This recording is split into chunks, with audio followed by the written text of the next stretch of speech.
Welcome to this social science plenary. I remind you that you can have a headset for direct translation at the back of the room. Bonjour, je suis Gilbert Raymond, professeur à l'Université Concordia. Je vous souhaite la bienvenue. I will introduce our speaker, who could have covered all of the plenaries into this conference because he's virologist, he's doctor, physician, and he is also activist. Bruno Speer engaged in the path of his career with a high concern towards AIDS and HIV. He changed the path of his research because he was HIV positive, because he was concerned, and because he thought that all his life could be devoted to this topic. Bruno est un chercheur très bien connu, qu'on salue au niveau international. He is very active in Africa, in France, in Europe, and here in Canada. I think I just can introduce him as a chair of AIDS in France, that is the big association for HIV positive people, and for his work here. Thank you.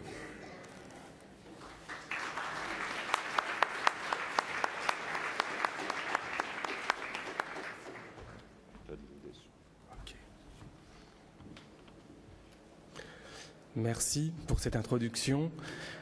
Good morning, everybody. I'm very glad to be here, and I would like to thank the organizers for inviting me at this meeting.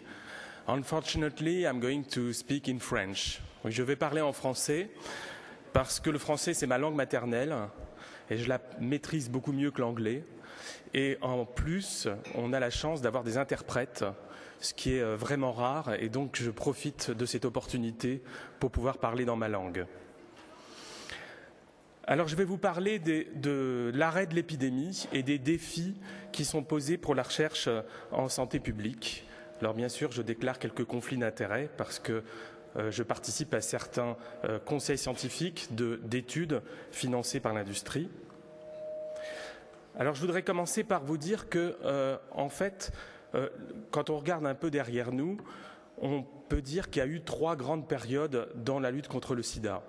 Une première période des origines à l'arrivée des trithérapies, qui est la période de la maladie mortelle.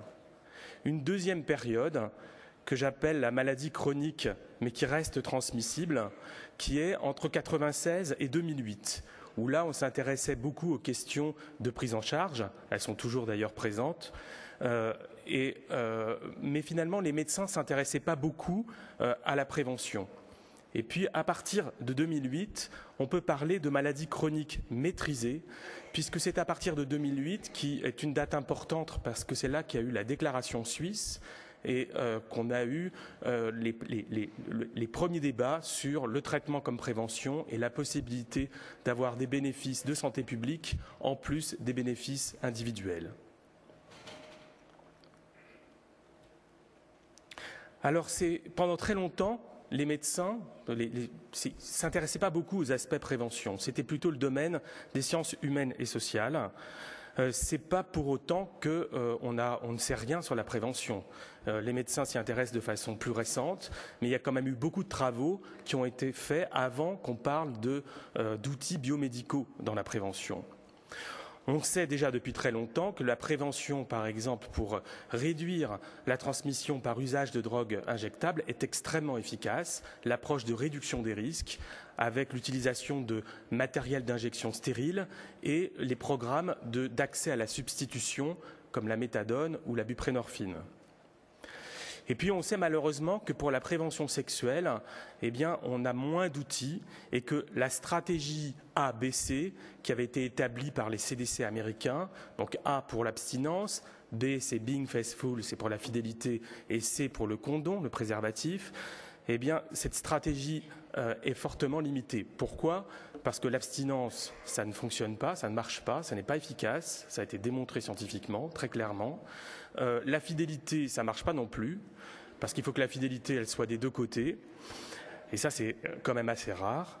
Et puis, l'utilisation systématique du préservatif, ça peut marcher, mais si on utilise le préservatif toute sa vie, avec tous ses partenaires, et pour toutes ces pratiques, ce qui peut être le cas pour certaines personnes, mais pas pour tout le monde. Si bien qu'en termes d'impact de santé publique, c'est fortement limité. Alors, on sait aussi depuis pas mal de temps que l'épidémie de VIH, dans beaucoup de régions du monde, elle est concentrée dans certains groupes. Et les chercheurs en sciences sociales ont montré la vulnérabilité particulière de certains groupes par rapport au VIH.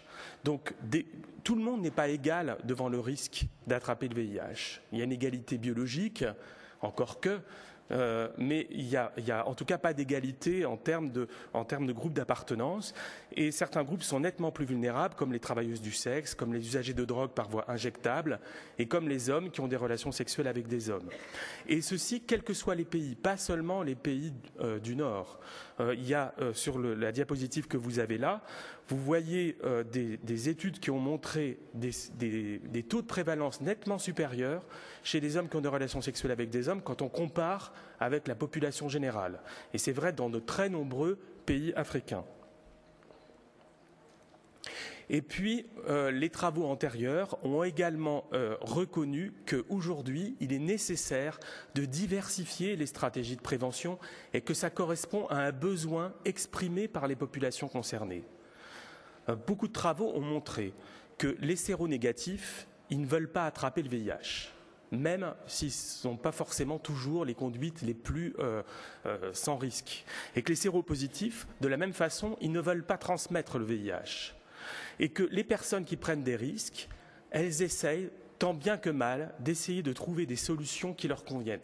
Et la littérature abonde de travaux qui montrent la recherche de stratégies de réduction des risques qui sont adoptées par les personnes qui sont confrontées au risque. Par exemple, dans certains pays, les femmes vont utiliser des diaphragmes parce que ça protège le col. Ce n'est pas une protection totale, mais c'est une protection plus discrète que le préservatif et qui est appropriable par les femmes dans certains contextes. Il y a également les personnes séropositives qui, par peur de transmettre, ne vont jamais avoir des relations sexuelles avec des personnes séronégatives et vont donc faire ce que l'on appelle le sérotriage pour ne pas forcément utiliser de préservatif, mais au moins ne pas transmettre le virus à quelqu'un d'autre. Et puis chez les hommes gays, on a pu aussi décrire l'adaptation des pratiques, du rôle insertif ou réceptif, en fonction du statut sérologique du partenaire. Donc il existe déjà des solutions de réduction des risques qui montrent bien qu'il y a des besoins de diversifier les outils de prévention. Et donc toutes les stratégies biomédicales qui sont aujourd'hui discutées correspondent à ce besoin et c'est rajouter des nouvelles techniques au sein des outils existants. Je vais donc vous parler de deux choses. Premièrement, je vais vous parler du traitement des personnes séropositives pour prévenir la transmission. Donc, c'est le traitement comme prévention, le concept de TASP. Puis, dans un deuxième temps, je vous parlerai du traitement des séronégatifs pour prévenir l'acquisition du VIH. C'est le Pre-Exposure Prophylaxis, c'est le PrEP. Alors le traitement comme prévention, je vais vous résumer tous les argumentaires, et je suis sûr que beaucoup d'entre vous ont déjà entendu parler de tout ça. C'est que depuis très longtemps, on sait déjà le rôle très important qu'a la charge virale dans la transmission. Depuis les études Rakai en Ouganda, on sait que dans des couples sérodifférents, où il n'y avait pas de traitement, le taux de transmission, il dépend de la charge virale de la personne séropositive au sein du couple. On sait aussi depuis très longtemps que dans le cadre de la transmission mère-enfant, si on traite de façon efficace les mères pendant la grossesse, eh bien le taux de transmission au bébé est réduit de 99%.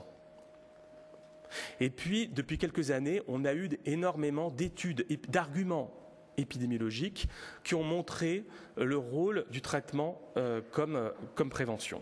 Les premières études ont comparé le avant-après les trithérapies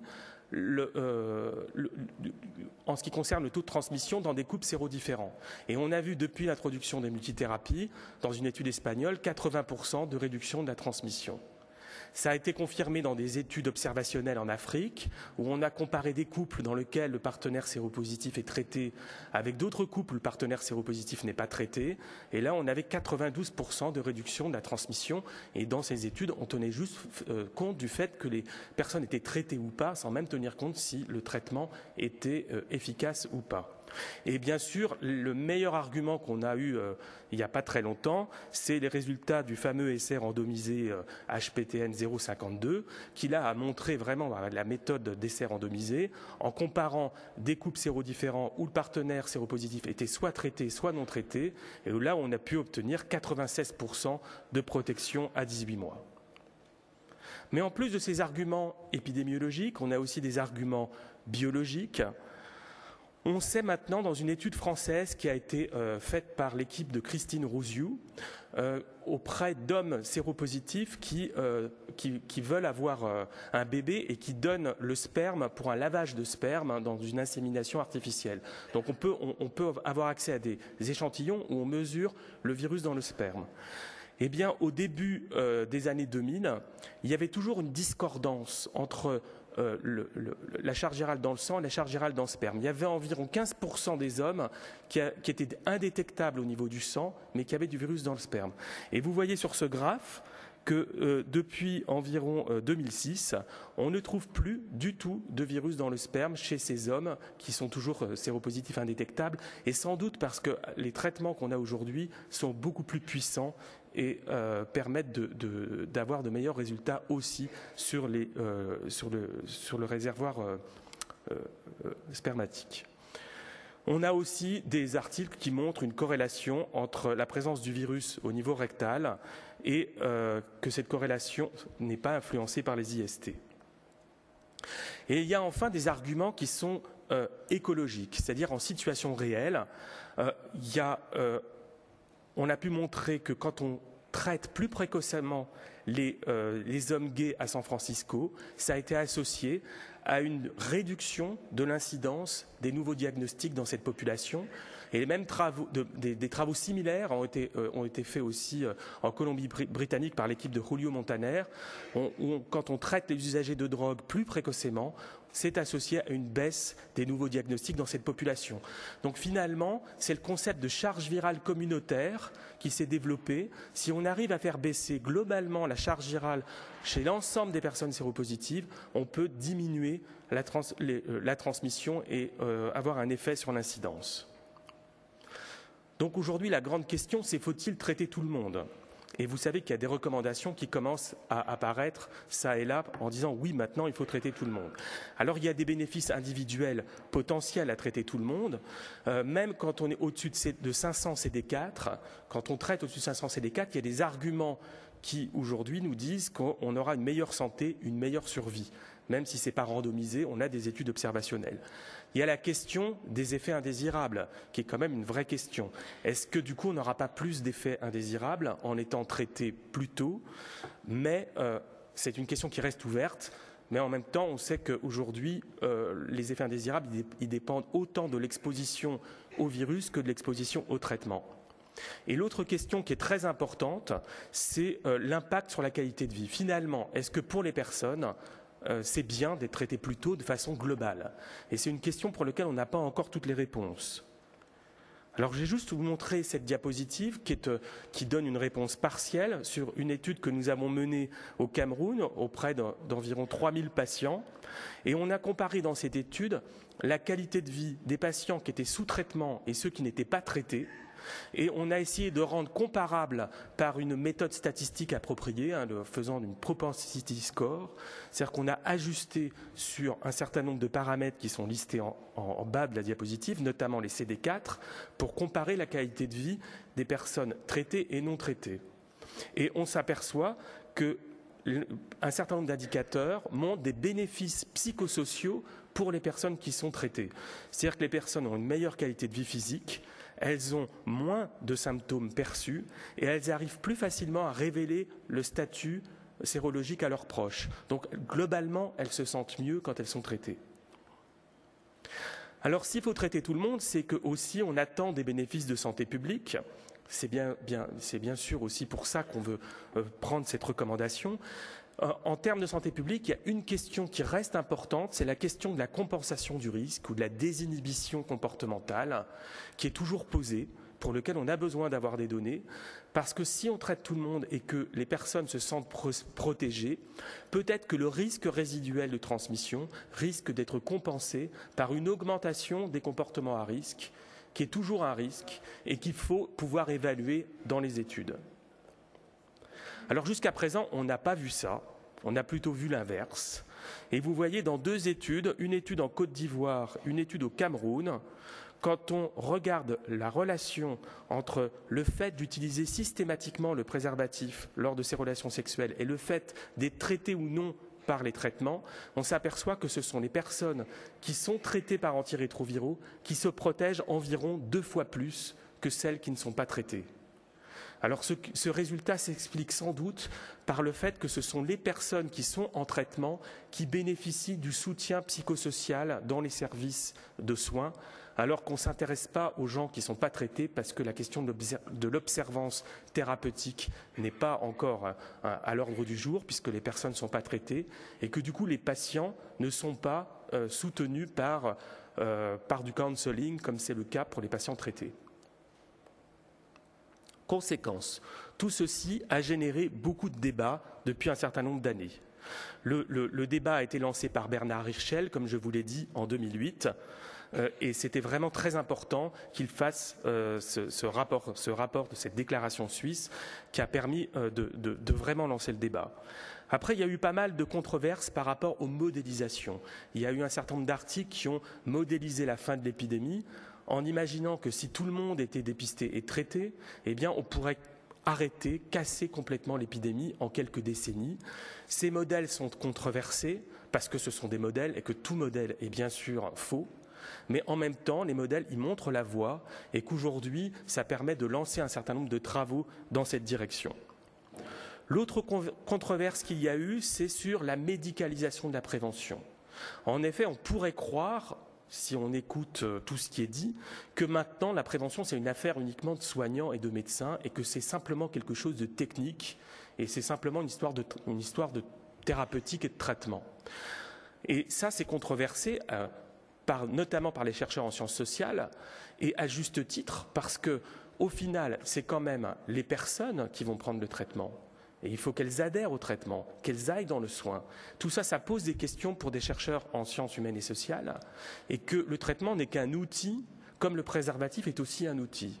Et donc, je ne crois qu'il ne faut pas opposer la médicalisation de la prévention avec une prévention comportementale. Tout est comportemental.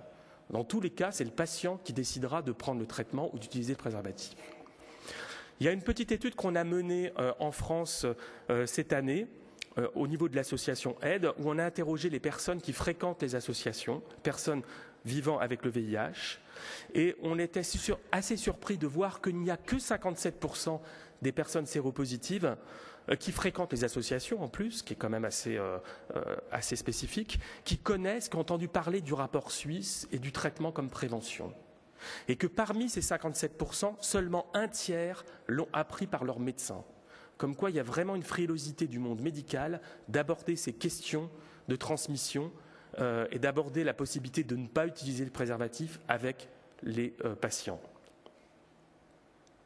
Alors maintenant, les questions de recherche qui se posent par rapport au traitement comme prévention, eh bien, c'est un peu comment on passe du rêve, la modélisation, à la réalité.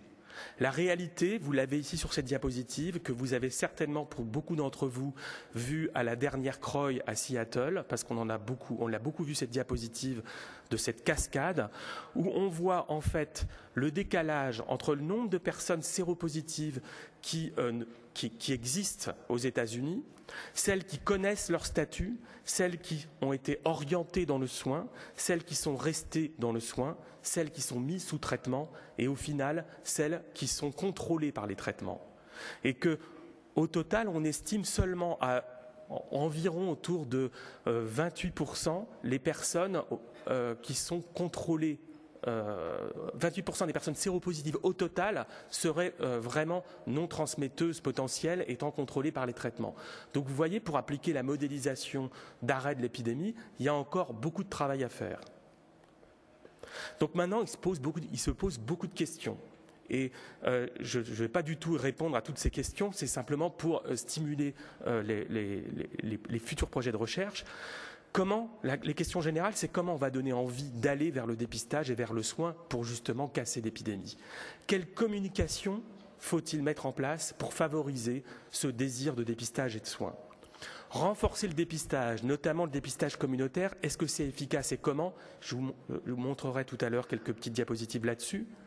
Mais je crois surtout qu'il est très important, si on veut aller vers le traitement comme prévention, d'arriver à mieux démontrer aussi les bénéfices individuels et pas seulement opposer les bénéfices individuels avec les bénéfices collectifs. Aujourd'hui, sur le terrain, on peut faire quelques hypothèses. On a peut-être l'impression que si aujourd'hui une personne est traitée, et si on fait passer dans l'idée du public que les personnes traitées ne sont pas contaminantes, on pourra faire reculer la sérophobie et donc faire reculer la stigmatisation et la discrimination. Et ça, c'est un bénéfice individuel pour les personnes. Mais ça, c'est une hypothèse. On n'a pas de preuves scientifiques pour cela et il faudrait qu'on ait des travaux dans ce sens. De la même façon, les personnes vivant avec le VIH qui sont traitées aujourd'hui, pour beaucoup d'entre elles, elles se sentent soulagées de ne pas être des personnes qui peuvent transmettre. Et là aussi, ça améliore la qualité de vie sexuelle. C'est un bénéfice individuel qu'il faudrait arriver aussi à mesurer dans des études futures pour démontrer ce bénéfice individuel du traitement comme prévention. Et puis, si on veut continuer à aller dans ce sens du traitement comme prévention, il faut aussi démontrer quelle est la plus-value de la prise en charge psychosociale pour retenir les patients dans le soin, parce que ça, c'est un problème. Il faut que les patients restent dans le soin pour rester non contaminants et il faut améliorer la rétention dans le soin. Et puis, il y a beaucoup de questions qui se posent également pour les chercheurs en sciences sociales sur les domaines plus politiques et économiques. Parce que le traitement comme prévention, dans le monde entier, ça coûte très cher et qu'actuellement, on n'a déjà pas les ressources pour pouvoir traiter l'ensemble de la population séropositive dans le monde avec les recommandations actuelles. Donc comment on fait pour mobiliser de nouvelles ressources? Pour cela, on a besoin de recherches qui démontrent le coût-efficacité des stratégies TASP et qui le démontrent en situation réelle, pas seulement dans des modélisations. Et puis pour cela, on a besoin de convaincre les politiques. Et pour ça, il faut convaincre les politiques que le modèle que l'on pratique depuis des années, qui est la lutte contre le sida comme une pointe avancée de la santé publique, qui peut bénéficier à l'ensemble de la santé publique, eh bien que ce modèle est pertinent et que ce qu'on apporte dans la lutte contre le sida, on arrive aussi à l'élargir à d'autres questions de santé plus générale.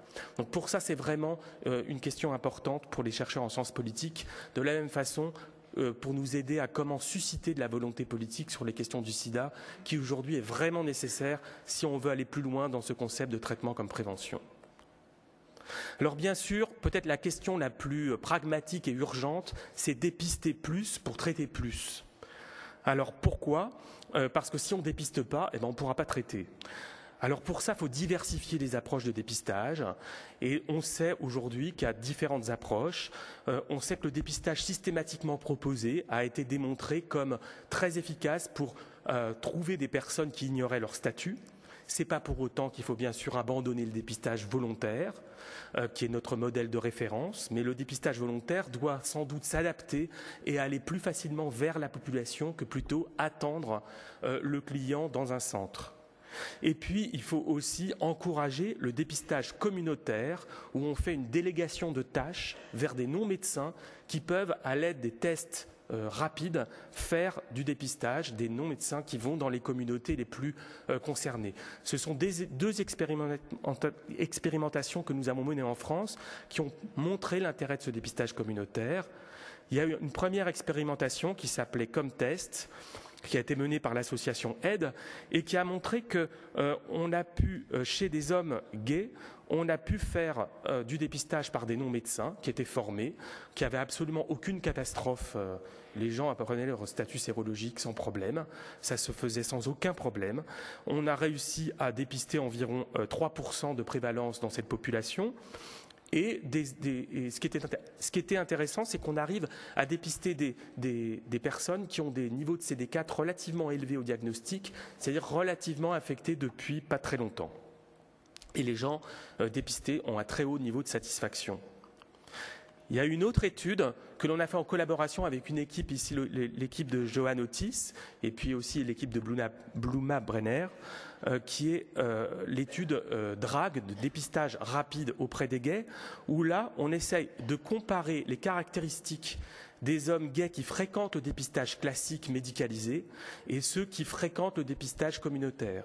Et ce qui est assez intéressant comme différence entre les deux groupes, c'est que les hommes gays qui sont attirés vers le dépistage communautaire, ce sont des hommes qui ont moins recours au dépistage que ceux qui fréquentent habituellement les centres de dépistage classiques. Donc ça montre bien qu'en diversifiant les modalités de dépistage, on arrive à attirer des publics différents et que du coup ça a apporté une plus-value de santé publique. Mais ce qui est très important pour le traitement comme prévention, c'est de relever le défi de la primo-infection. Et ça, c'est un vrai problème. L'équipe de Mark Weinberg et de Bluma Brenner ont démontré déjà, il y a déjà plusieurs années, le rôle très important de la primo-infection dans la dynamique de l'épidémie, avec une très forte proportion de personnes qui se contaminent en primo-infection à partir de patients sources en primo-infection. Si bien que on va toujours, avec une stratégie de traitement comme prévention, on va être limité par cette question de la primo-infection. Et qu'on ne peut pas compter que sur la stratégie de traitement comme prévention pour arriver à éradiquer l'épidémie, notamment dans les groupes qui sont les plus exposés avec une sexualité multiple et beaucoup de partenaires. Pour cela, il faut qu'on ait également d'autres outils, et c'est pour ça que je vais vous parler maintenant du traitement des séronégatifs pour prévenir l'acquisition du VIH. Alors ce traitement PrEP a déjà été établi comme efficace dans des modèles animaux, avec des molécules comme tenofovir et tenofovir FTC. Mais il y a eu un grand essai qui a été mené il y a 2 ans, en Amérique du Sud et un peu Amérique du Nord, l'essai IPREX, mené chez les hommes qui ont des relations sexuelles avec des hommes, et qui a montré une réduction de l'incidence d'environ 44% dans le bras qui était traité par du Truvada en continu, un comprimé par jour, pendant toute la durée de l'essai. Alors vous allez me dire 44%, c'est pas énorme comme protection, mais il faut quand même se rendre compte que la moitié des personnes dans cet essai ne prenaient pas le traitement qu'on leur donnait, et que quand on regarde la baisse de l'incidence parmi ceux qui ont pris plus de 90% des comprimés, on a 73% d'efficacité. Et on a même 92% de réduction de l'incidence parmi ceux qui ont du Truvada détectable au niveau plasmatique. Donc vous voyez que l'observance a un rôle important. Et dans cet essai, on n'a pas eu de désinhibition comportementale, qui est toujours la crainte que l'on a dans les essais de traitement pré-exposition. Il y a un autre grand essai qui devrait bientôt sortir, qui a été mené chez l'usager de drogue en Thaïlande, mais qui est un peu retardé en ce qui concerne les résultats, donc je ne sais pas ce qu'il en est pour l'instant. Et puis, on a eu récemment d'autres essais de PrEP au sein de couples sérodifférents. Il y a eu 2 essais, un essai Partners PrEP, un essai TDF2, qui sont assez ressemblants. L'un utilise une bithérapie, l'autre utilise une bithérapie et une monothérapie. Et je ne rentre pas dans les détails, mais le résultat, c'est qu'on a de bons taux de protection dans ces essais qui ont été menés chez des couples sérodiférents, où on traite la personne séronégative avec un traitement continu. Et les résultats sont assez bons, vous voyez, 62-73%, parce que l'observance était très bonne au sein de ces couples. Enfin, au sein de la personne qui prenait le traitement. En revanche, il y a eu un essai qui a été mené chez des femmes à risque, l'essai FemPrep, où là, on n'a eu aucune efficacité de la stratégie. Et un autre essai Voice, qui combinait aussi des bras avec des microbicides, a dû être arrêté sur certains bras, parce que là aussi, il n'y avait pas d'efficacité de la stratégie dans cette population féminine. Alors pourquoi y a-t-il des échecs chez les femmes? Alors il y a eu plusieurs hypothèses qui ont été soulevées. La première hypothèse, c'est que peut-être les concentrations des molécules étaient la cause. Il y a des raisons biologiques. On sait que c'est plus difficile de concentrer les molécules dans la muqueuse vaginale que dans la muqueuse anale. Mais cette hypothèse est quand même peu probable, parce que dans les essais qui ont marché comme Partners PrEP et TDF2, il n'y a pas de différence en termes d'efficacité dans le sens homme-femme ou femme-homme au sein de ces couples hétérosexuels. Donc c'est sans doute pas l'explication biologique qui est vraiment explicative de la différence de résultats. Alors est-ce que c'est aussi peut-être que ces femmes qui étaient assez à risque avaient peut-être rencontré des partenaires séropositifs qui avaient des niveaux de charge virale beaucoup plus élevés? Et peut-être que du coup, il y avait un seuil au-delà lequel la stratégie ne protégeait pas. Ça aussi, c'est peu probable parce qu'on n'a pas vu d'effet du niveau de charge virale des séropositifs au sein des couples dans les stratégies TDF2, dans les essais TDF2 et Partners PrEP. Donc sans doute l'explication la plus importante, c'est l'explication de l'observance. Parce que dans ces couples, les gens étaient motivés, alors qu'on n'est pas tout à fait sûr que dans l'essai FemPrEP, par exemple, il y a eu vraiment une appropriation par les personnes, une mobilisation communautaire, et que vraiment, il y a eu vraiment une rencontre, une adhésion du public cible par rapport à la stratégie qui était proposée. Donc ça montre bien que ces essais de prévention, si on veut qu'ils fonctionnent, eh bien, il faut les travailler en multidisciplinarité. Il faut travailler avec des chercheurs en sciences humaines et sociales pour comprendre ce qui se passe en termes de comportement. Et il faut travailler avec les communautés concernées pour voir quels sont vraiment les besoins de prévention des populations cibles et pour que ces stratégies soient réappropriées par les personnes. On ne peut pas faire de la prévention biomédicale pure, uniquement dans son coin de clinicien, sans travailler en multidisciplinarité et avec les associations sur le terrain. Alors c'est justement ce qu'on a fait dans l'essai Hypergay, qui est un essai qui démarre en France, de traitement pré-exposition. C'est une intervention de prévention combinée. Tous les sujets qui vont rentrer dans Hypergay, qui sont en train de rentrer dans Hypergay, auront tous accès aux préservatifs, traiter les infections sexuellement transmissibles, auront du counseling, mais il y aura deux bras. Un bras qui aura du Truvada, qui sera à la demande, c'est-à-dire que les personnes le prendront juste avant les rapports sexuels et juste après, et un autre bras où ce sera un placebo. L'hypothèse qu'on teste dans Hypergay, c'est qu'un traitement à la demande devrait peut-être permettre une meilleure observance, parce qu'une meilleure réappropriation, c'est les personnes qui décident quand est-ce qu'elles utilisent ou non le médicament. Un meilleur coût-efficacité, forcément, puisque par rapport à un traitement continu. Et puis une meilleure tolérance, puisqu'on s'expose au Truvada que quand on en a besoin. Et la phase 1, avec une phase pilote, est actuellement en cours en France en ce moment. Alors les stratégies PrEP posent un certain nombre de questions de recherche, au-delà même de la question de l'efficacité. Quel est l'impact de la PrEP sur les comportements? Ça, c'est une grande question. Est-ce qu'au bout du compte, ça ne va pas quand même entraîner une désinhibition comportementale? Et puis, quelle observance de sujets qui sont séronégatifs. C'est un sujet nouveau de mesurer l'observance et de comprendre les déterminants de l'observance à des traitements chez des personnes qui ne sont pas malades. On ne sait pas comment les personnes vont anticiper les prises de risque, comment elles vont peut-être différencier la prise des médicaments en fonction de leur perception du risque. On ne sait pas tout ça pour l'instant. Et puis, toutes ces stratégies PrEP associent toujours du counseling. Et finalement, on peut se poser la question, qu'est-ce qui va être efficace dans la stratégie? C'est le médicament ou c'est aussi la part du counseling qui est donnée? Donc, ça va nous permettre de répondre à ces questions de la part de l'intervention psychosociale et de l'intervention médicale. Et puis, on sait que toutes ces personnes vont être obligés de faire des tests répétés tous les 2 mois, de répéter leur dépistage. Et du coup, peut-être, ça va modifier la façon dont les gens entrevoient la prévention de systématiquement faire un test de dépistage tous les 2 mois. Et du coup, ça risque de modifier les normes préventives au sein de la population, notamment de la population gay. Et puis, une question très importante, c'est de savoir est-ce que c'est vraiment acceptable par les populations cibles? Est-ce que cette stratégie va être acceptable?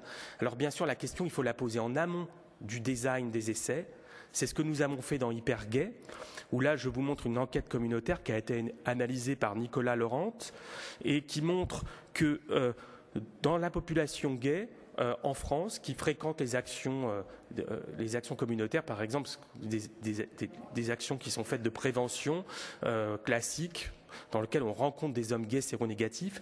On a posé la question il y a déjà quelques années, avant même qu'on parle de cet essai hyper gay, est-ce que vous auriez envie de rentrer dans cet essai? Et on a environ 40% des gens qui sont favorables à rentrer dans un essai. Mais ce qui est plus intéressant, c'est les facteurs qui expliquent le fait qu'on a envie de rentrer dans un essai comme ça. Et c'est quoi les facteurs qui expliquent? C'est le fait d'avoir beaucoup de partenaires et le fait de ne pas se protéger systématiquement.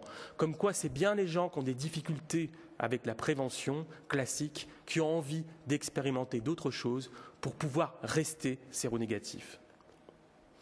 Pour conclure, je voudrais simplement souligner 2 choses. Première chose, c'est que la recherche en prévention, ça doit permettre de diversification et la combinaison des outils. Et que ça implique une posture empathique du chercheur, une posture de soutien et qui est inverse à l'injonction, exactement comme on a pu avoir par rapport à la question de l'observance thérapeutique. Et puis, la recherche en prévention, elle a besoin de tenir compte des contextes et tenir compte de l'acceptabilité des outils par les populations. Et c'est pour ça qu'elle doit se faire en impliquant les chercheurs en sciences humaines et sociales et en impliquant aussi les communautés concernées. Je vous remercie.